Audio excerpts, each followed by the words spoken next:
SDM Zamania ध्यान दे, ध्यान दे, ध्यान दे। सरमान तेरी तानाशाही नहीं चलेगी, नहीं चलेगी, सरमान तेरी तानाशाही नहीं चलेगी, नहीं चलेगी। जियो जमानिया मुर्दाबाद, मुर्दाबाद, मुर्दाबाद, सरमान जमानिया मुर्दाबाद, मुर्दाबाद, मुर्दाबाद। सरमान तेरी तानाशाही नहीं चलेगी, नहीं चलेगी। पूर्व चेयरमैन ईओ के प्रतिनिधि को टैक्स इंस्पेक्टर को पत्रक सौंपते हुए जमानिया के सभासदों के द्वारा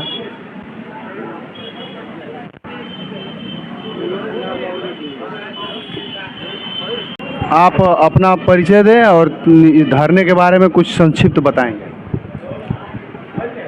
मैं अनिल कुमार गुप्ता हूँ, नगर पालिका परिषद का चेयरमैन भी रहा हूँ और आज एक व्यापारी की हैसियत से मैं यहाँ बैठा हूँ और हमारे साथ व्यापार मंडल के अध्यक्ष, महामंत्री, अन्य सदस्यगण और अन्य व्यापारीगण भी बैठे हुए हैं। साथ ही साथ नगर पालिका परिषद के वर्तमान बोर्ड के 16 सदस्य भी साथ में बैठे हुए हैं। उन सभी लोगों ने लागू होने वाले लाइसेंसिंग विधि के खिलाफ अपना असहमत पत्र दिया है। साथ ही साथ व्यापारीगण भी 235 नग आपत्ति आज आपको नगर पालिका परिषद के कर अधिकारी विजय शंकर राय को हस्तगत करा दिया गया है। पूर्व चेयरमैन रह चुके हैं आप भी और यहाँ पे सभासदों के समर्थन में बैठे हुए हैं धरने पे, इसके बारे में क्या कहना यही है कि वर्तमान में नगर पालिका प्रशासन उलझुल हरकतें कर रहा है, उलझुल कार्य कर रहा है। पहले से ही लाइसेंसिंग विधि बनी हुई है और यहाँ पर बीमा कंपनियों पर, बैंकों पर, शराब की दुकानों पर लाइसेंसिंग लागू है। इनको चाहिए था कि उसी लाइसेंसिंग में एक दो मदों में लगाकर बात को ख़त्म कर देते। यह बार बार इस बात का हवाला दे रहे हैं कि हम पर शासन का प्रेशर है, जबकि विज्ञापन में यह लिखा हुआ है कि 2021 के बाद ऐसा कोई पत्र का विवरण नहीं है जिसमें लाइसेंसिंग विधि लागू करने के लिए राज्य सरकार की तरफ से नगर पालिका को कोई आदेश दिया गया है। साथ ही साथ इनके द्वारा कहा जा रहा है कि दिनांक 7 मार्च 2024 को बोर्ड की बैठक में यह प्रस्ताव पारित हुआ है, जबकि बोर्ड के प्रस्ताव में 31 अगस्त 2024 के भी प्रस्ताव में उक्त प्रस्ताव दिखाया जा रहा है। अगर 7/3/2024 को प्रस्ताव पास हो गया था तो 31 अगस्त को पुनः प्रस्ताव लागू करने की क्या जरूरत थी। साथ ही साथ ऐसे मदों पर टैक्स लगाने की कोशिश की जा रही है।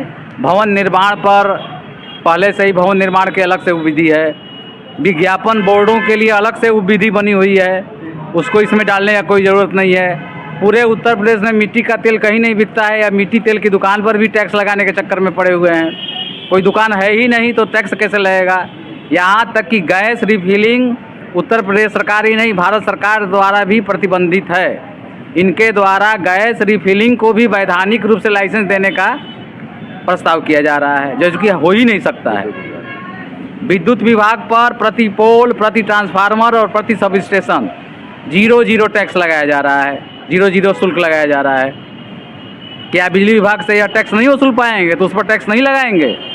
मतलब अगर वो बड़ा विभाग है उस पर टैक्स लगाकर टैक्स वसूली नहीं कर सकते हैं तो उस पर ये नहीं लगाएंगे। और छोटे छोटे व्यापारियों पर, मतलब कि नाऊ जिसको कहा जाता है, जो हजाम है, अगर अकेले है तो वो भी इनको 100 रुपया देगा तो लाइसेंस इसको जारी करेंगे।